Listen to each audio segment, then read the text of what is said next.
എന്താണ് ചേട്ടൻ്റെ ഒരു ഇതൊരു മലയാള സിനിമയെ സംബന്ധിച്ചിടത്തോളം ആദ്യത്തെ ഒരു സംഭവമാണ്. എന്തായാലും അതിൻ്റെ ഒരു ഇനിഷ്യേറ്റീവ് എന്ന് പറഞ്ഞാൽ വളരെ അപ്രീഷിയേറ്റ് ചെയ്യേണ്ടതായിട്ടുള്ളൊരു കാര്യമാണ്. നമുക്ക് പല കാര്യങ്ങളും നമുക്ക് പുതിയതായിട്ട് ചർച്ച ചെയ്യാനായിട്ടുണ്ടാവാം, അല്ലെങ്കിൽ പല ന്യൂനതകളും ഉണ്ടാവാം. പക്ഷെ അതിന് നമ്മളിപ്പം കൺസിഡർ ചെയ്യേണ്ട കാര്യമില്ല. കാരണം ഒരു തുടക്കം എന്നുള്ള രീതിയിൽ ഇപ്പോഴും തുടങ്ങിയാൽ മാത്രമേ നമുക്കത് കൂടുതൽ മെച്ചമാകാൻ സാധിക്കും. ഇപ്പം ഇന്നലത്തെ ചർച്ചയിൽ തന്നെ പറഞ്ഞു ഉയർന്ന ഒരു കാര്യം, നമുക്ക് മലയാള സിനിമയ്ക്ക് നിശ്ചിത സമയത്തിനുള്ളിൽ ഷൂട്ടിംഗ് പൂർത്തീകരിക്കാൻ സാധിക്കും. ഇവിടെ ഈ കോൺക്ലേവിൽ പറയപ്പെടാത്ത ഒരുപാട് കാര്യങ്ങൾ ഉണ്ടാവാം. അപ്പം കോൺക്ലേവിനെ വെച്ചിട്ട് എന്ന് വെച്ചാൽ ഇതൊരു സിനിമയുമായി ബന്ധപ്പെട്ട് സിനിമയിൽ വർക്ക് ചെയ്ത് എക്സ്പീരിയൻസ് ഉള്ള ആൾക്കാർക്ക് മാത്രം ഡിസ്കസ് ചെയ്താൽ തീരാവുന്ന ചില കാര്യങ്ങളാണ്. പബ്ലിക്കുമായി ബന്ധപ്പെടുന്ന എനിക്ക് തോന്നുന്നു സിനിമയിൽ എല്ലാ വിഭാഗങ്ങളിൽപ്പെട്ട ഒരു പബ്ലിക്കിൻ്റെ ഒരു പ്രസൻസ് കൂടുതലായിട്ടുണ്ട്. അപ്പം അത്തരം ഒരിടത്ത് ഉണ്ടാകുന്ന സംശയങ്ങളും കാര്യങ്ങൾക്കൊന്നും നമുക്ക് അതിനൊരു ആൻസർ ചെയ്യാൻ പറ്റുന്നില്ല.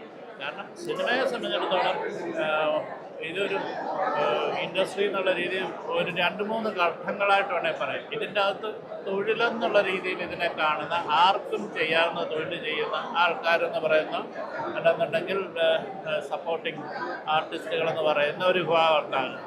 അവരുടെ പ്രശ്നങ്ങൾ എന്ന് പറഞ്ഞാൽ അതൊരു തൊഴിലുമായി ബന്ധപ്പെട്ട, വേജസുമായി ബന്ധപ്പെട്ട, അതുമായി ബന്ധപ്പെട്ടുള്ള ഒരു സാധാരണ ഒരു രീതിയിലുള്ള ഒരു കാര്യങ്ങളാണെങ്കിൽ മറ്റുള്ളവരുടെ തിരിച്ചു പറയാം. ഇപ്പോൾ ഒരു ലൈറ്റ്മാൻ്റെയോ പ്രൊഡക്ഷൻ ബോയിയുടെയോ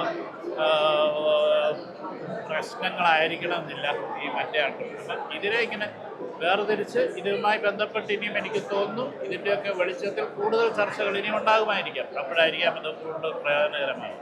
കഴിഞ്ഞ ദിവസമാണ് അപ്പം ഈ സിനിമ എങ്ങനെ എത്ര ദിവസം കൊണ്ട് ഷൂട്ടിങ് ഇതിനെ സംബന്ധിച്ചിടത്തോളം കാര്യങ്ങളൊക്കെ കുറേക്കൂടെ ഡീറ്റെയിൽഡായിട്ടുള്ള വർക്കുകൾ അത് ഉണ്ടാകുമ്പോഴാണ് പുതിയ ഫിലിം മേക്കേഴ്സിനും ചെയ്തുകൊണ്ടിരിക്കുന്ന ആൾക്കാരുമായിട്ടുള്ള പല ഡിസ്കഷൻസ്. അതൊക്കെ ഇതിനൊക്കെ വലിയ ഫോർമാറ്റുകളുണ്ട്. ശരിക്കും പറഞ്ഞാൽ വിദേശ സിനിമകൾ അല്ലെന്നുണ്ടെങ്കിൽ പുറത്തൊക്കെ ഷൂട്ട് ചെയ്യുമ്പം നമ്മൾ ആൻസറബിൾ ആണ് ഒരു ദിവസം എത്ര ഷോട്ട് എടുക്കണമെന്ന് പോലും. അപ്പം അങ്ങനെയുള്ള രീതിയിലുള്ള ഒരു രീതിയിലേക്ക് കുറച്ചുകൂടെ പ്രൊഫഷണലായിട്ട് കാര്യങ്ങൾ മാറുമ്പോൾ അത് ഇത്തരം ചർച്ചകളിലൂടെയാണ് അതിനെയും ഡെവലപ്പ് ചെയ്ത് വരുന്നത്. കഴിഞ്ഞ ദിവസമാണ് ദേശീയ പുരസ്കാരം പ്രഖ്യാപിച്ചത്. ആടുജീവിതവും അതിലേക്ക് പോയിരുന്നു. എന്തുകൊണ്ടാകാം അത്തരമൊരു സിനിമയ്ക്ക് ഒരു പരിഗണന കിട്ടാതെ പോയതെന്നുള്ളത്? ഞാൻ സിനിമ അയച്ചു എന്നുള്ളതല്ല, ഞാനവിടെ പോയി അതിനെക്കുറിച്ച് അന്വേഷിച്ച ഒരാളല്ലല്ലോ. അവിടെ ഇരിക്കുന്ന ആൾക്കാർ തീരുമാനിക്കുന്ന കാര്യങ്ങൾക്ക് ഞാനൊരു മറുപടി പറഞ്ഞിട്ട് കാര്യമില്ല. സോഷ്യൽ മീഡിയയിൽ ഉൾപ്പെടെ ചർച്ച നടക്കുന്നുണ്ട്. ഒരു ഘട്ടത്തിൽ പോലും ഈ സിനിമ അവർ പരിഗണിക്കില്ല, തഴയപ്പെട്ടു എന്നുള്ള രീതിയിൽ. അതിന് ഞാനെങ്ങനെ ആൻസർ പറയുക? എൻ്റെ സിനിമ ഇഷ്ടപ്പെട്ടില്ല എന്ന് നിങ്ങൾ പറഞ്ഞു കഴിഞ്ഞാൽ ഞാനെന്താ പറയുന്നത്? ഇഷ്ടപ്പെട്ട ഒരുപാട് ആൾക്കാരുണ്ടല്ലോ. അപ്പം അവരിഷ്ടപ്പെട്ട സിനിമയും അപ്പം ഇഷ്ടപ്പെടാത്ത സിനിമയും ഒക്കെ പബ്ലിക്ക് കണ്ടുകൊണ്ടിരിക്കുകയല്ലേ. പബ്ലിക്കിന് ഇത് കണ്ടിട്ടുള്ള സിനിമയും ഒക്കെയാണല്ലോ. അപ്പം അതിൻ്റെ അനുസരിച്ച് പബ്ലിക്കിനൊരു വില ഇരുത്തുമ്പോൾ അതിൻ്റെ കാരണം മനസ്സിലാവും. അതിനകത്തൊരു പൊളിറ്റിക്സ് ഉണ്ടോ? എനിക്കറിയത്തില്ല. പൊളിറ്റിക്സ് എല്ലാത്തിലും ഉണ്ടല്ലോ. അല്ലേ പൊളിറ്റിക്സ് എന്ന് പറഞ്ഞാൽ എന്താ? ഒരു മനുഷ്യൻ്റെ ജീവിതത്തിൽ ഒരിക്കലും മാറ്റിവെക്കാൻ പറ്റാത്ത കാര്യങ്ങളാണല്ലോ അതൊക്കെ. പൊളിറ്റിക്സ് ഉണ്ടോ എന്ന ചോദ്യത്തിൻ്റെ ഉത്തരം ഞാൻ പറയാതെ നിങ്ങൾക്ക് മനസ്സിലാക്കാവുന്ന കാര്യങ്ങൾ അല്ലേ. ഞാനും സാധാരണ ഒരു സിനിമ ചെയ്തു എന്ന് പറഞ്ഞിട്ട് ഞാൻ അതിനെക്കുറിച്ച് എന്താ പറയുക? ഇതിനെക്കുറിച്ചുള്ള ഓരോ വർത്തമാനങ്ങളും ബ്ലസ്സി എന്ന ഒരു സംവിധായകനെയും അല്ലെങ്കിൽ ഒരു റൈറ്ററിനെ സംബന്ധിച്ചിടത്തോളം ഒരു ഫിലിം മേക്കർ എന്നുള്ള രീതിയിൽ എന്നെ വീണ്ടും ഞാൻ ചെറുതായി അവതരിപ്പിക്കുകയാണ്. ഈ നിങ്ങൾ ചോദിക്കുന്ന ചോദ്യത്തിന് ഓരോ മറുപടി പറയുന്നതോറും ഞാൻ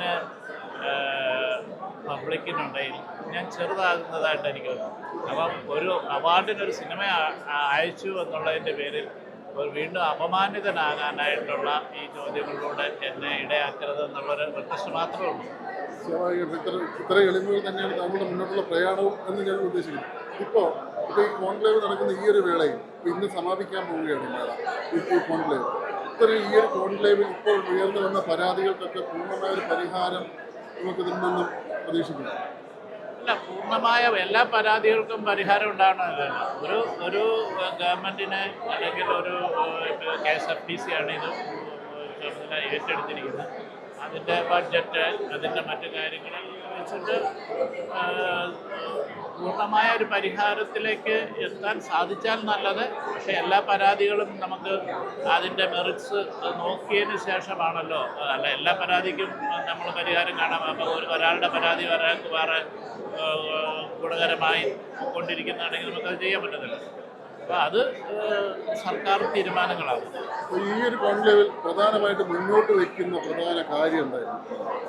അല്ല, മലയാള സിനിമയെ സംബന്ധിച്ചിടത്തോളം ഒരു ഓർഗനൈസ്ഡ് ആയിട്ടുള്ള ഒരു സർക്കാർ നിയന്ത്രണത്തിലുള്ള ഒരു സംവിധാനങ്ങൾ ഉണ്ടാവണം എന്നുള്ളതാണല്ലോ കഴിഞ്ഞ പല സംഭവങ്ങളിലൂടെ മനസ്സിലാക്കുന്നത്. കാരണം ഒരു തൊഴിലിടം എന്നുള്ള രീതി പലതരത്തിലുള്ള ആൾക്കാർ ഒരുമിച്ച് ചെയ്യുന്ന ജോലി എന്നിടയിൽ പ്രത്യേകിച്ച് സ്ത്രീകൾ, മറ്റ് രീതികൾ, അതിനൊക്കെ ഒരു രീതിയിലുള്ള ഒരു പൊതുവായ ചില അവസ്ഥകൾ ആവശ്യമുണ്ട്. ഇപ്പം നമ്മളൊരു കെട്ടിടം പണിയണമെന്നുണ്ടെങ്കിൽ ഇത്ര നില പണിയുമ്പോൾ ഇത്ര പാർക്കിംഗ് വേണം, ഇത്ര ടോയ്ലറ്റ് വേണം, അങ്ങനെ പല സംവിധാനങ്ങളും നമ്മുടെ നിയമവ്യവസ്ഥയിലുണ്ട്. എന്ന് പറഞ്ഞതിൻ്റെ തൊട്ട് ഒരു 100 പേര് ഇന്ന് ജോലി ചെയ്യുന്നവർക്ക് ചെയ്യുന്ന ഇടത്തിൽ വേണ്ടിയതായിട്ടുള്ള പല പ്രാഥമിക പ്രശ്നങ്ങളുണ്ട്, കാര്യങ്ങളുണ്ട്, സുരക്ഷകളുണ്ട്, സുരക്ഷാ ക്രമീകരണങ്ങളുണ്ട് എന്ന് പറഞ്ഞതിൻ്റെ തൊട്ടുള്ള ഒരുപാട് കാര്യങ്ങൾ സർക്കാർ നോക്കേണ്ടതായിട്ടുള്ള കാര്യങ്ങളുണ്ട്. അല്ലെങ്കിൽ ഇങ്ങനെയൊക്കെ നമ്മൾ സാറ്റിസ്ഫൈ ചെയ്യുന്നുണ്ട്. അത് നമ്മളിങ്ങനെ നമ്മുടെ കാലം ഡെവലപ്പായിക്കൊണ്ട് പണ്ടൊന്നും ഇങ്ങനെയൊന്നും ഉണ്ടായിരുന്നില്ല.